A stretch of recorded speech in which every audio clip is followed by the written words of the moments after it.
किसान के लिए एक बहुत इस देश में वो है कि आपके लिए न्याय मिलने के लिए आपके लिए अदालत है। इन्होंने सीधा सीधा कहा है कि आपके कोई प्राइवेट बंदा, कोई प्राइवेट पर्सन जो कारपोरेट घराने का आपसे फसल खरीदेगा, अगर वो पैसा नहीं देता तो ज़्यादा से ज़्यादा आप एसडीएम और डीसी तक जाएंगे। उसके अलावा आपके लिए किसान के लिए अदालत के दरवाजे बंद कर दिए गए हैं। और दूसरी बात मैं बोलना चाहता हूँ कि जो कॉन्ट्रैक्ट फार्मिंग का इन्होंने लाया है ना, कॉन्ट्रैक्ट फार्मिंग ने सीधा सीधा इनमें शर्त रखी है कि जब तक दोनों पक्ष सहमत नहीं होते वो कॉन्ट्रैक्ट आपका रद्द नहीं हो सकता।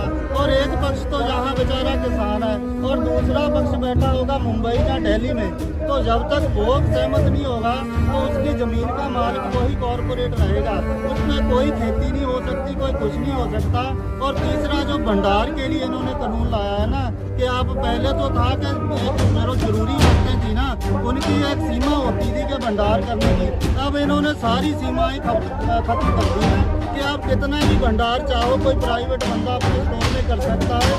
भंडार की समस्या तो आप देख ही रहे हैं कि देश में जो प्याज की कीमतें कहाँ से कहाँ चली गई, जब बिल्कुल होर्डिंग बढ़ेगी और इसमें जो व्यापारी है ना वो सीधा सीधा किसान को लूटेगा। अभी हम देखते हैं जहाँ प्याज की खेती किसान करते हैं उनसे तो लेते हैं 5 या 7 रुपए किलो, और बाजार में जब उसके किसान के पास से खत्म हो गया तो व्यापारी ने अपना स्टोर कर लिया प्याज, तो वो बेचेगा 50, 60 और 100 रुपए भी बिकता हमने देखा है। ये चीज के लिए हम प्रोटेस्ट कर रहे हैं कि सारा सरासर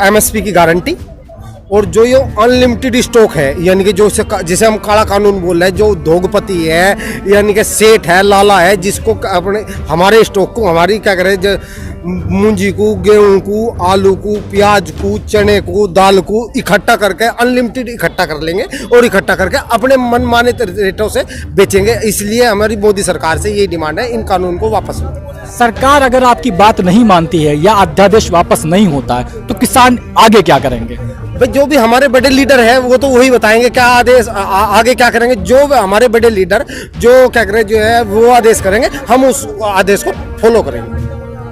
लगातार आपकी मांग सरकार से चल रही है, लेकिन सरकार 2 महीनों से किसान आंदोलन कर रहा था, सरकार ने उनकी बातें नहीं सुनी और परिणाम स्वरूप किसानों को कूच करके दिल्ली आना पड़ा। जबकि बॉर्डरों पे किसान को रोका गया, वाटर कैनन का इस्तेमाल किया गया, आंसू गैस छोड़े गए। तो ये जो सरकार का रवैया है, ये किस तरह आप देखते हैं किसानों के प्रति? सरकार का रवैया किसान के प्रति तो ऐसा हुआ पड़ा जैसे कोई पाकिस्तान से टेररिस्ट आ रहा हो। हैं जी, कोई वीज़ा थोड़ा लेना पड़ेगा दिल्ली आने के लिए। पंजाब, यूपी, हरियाणा, बिहार सब हिंदुस्तान की तो स्टेट्स हैं ना, ये सारी हिंदुस्तान की स्टेट्स हैं। सेंट्रल गवर्नमेंट तो दिल्ली में बैठती है, तो दिल्ली आना पड़ेगा। 2.5 महीने से सेंट्रल गवर्नमेंट तो गई नहीं पंजाब, ये तो रेलवे ट्रैक और सब घेर के बैठे हुए थे। तो अब अगर आप नहीं आओगे तो हमारे को चल के आना पड़ेगा। जब हम आते तो आप रोडे डालते हो, 10 फुट गहरे गड्ढे खोद देते हो। तो ये जो किसान सारा दिन मिट्टी में मिट्टी हो रहता है, उसके लिए 10 फुट गड्ढा भरना कितना मुश्किल है जी। जितने जो प्रशासन के जितने जवान वहाँ पे खड़े हैं वो तो बोलते हैं कि जी हमको तो फॉर्मेलिटी, ये ड्यूटी हमारे को खड़ा होना पड़ेगा, हम क्या करें। ये आप बैरिकेटर तोड़ दो, आप निकल जाओ। हम तो प्रशासन को ने हमारा